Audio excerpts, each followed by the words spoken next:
O nome do novo presidente da FIFA, Gianni Infantino, aparece nos documentos revelados no caso conhecido como Panama Papers, ou Papéis do Panamá. Infantino, que assumiu o cargo em fevereiro, estaria envolvido em um contrato de venda de direitos de transmissão da Liga dos Campeões da Europa.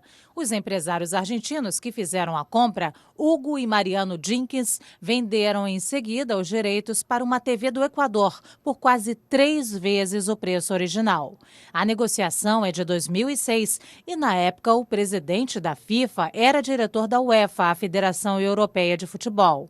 Os empresários argentinos hoje estão presos e os Estados Unidos pedem a extradição deles por envolvimento no esquema de propina na compra de direitos de transmissão na América do Sul. Os papéis vazados no caso Panama Papers não têm evidência de que Infantino teria recebido propina. O dirigente nega qualquer crime e diz que sua integridade não pode ser colocada em dúvida.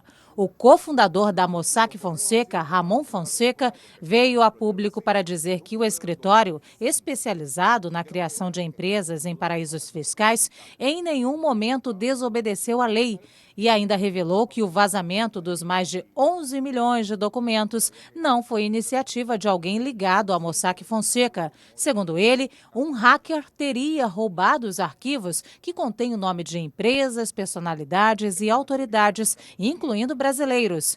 Ele acusou a mídia de ter se aproveitado de documentos roubados.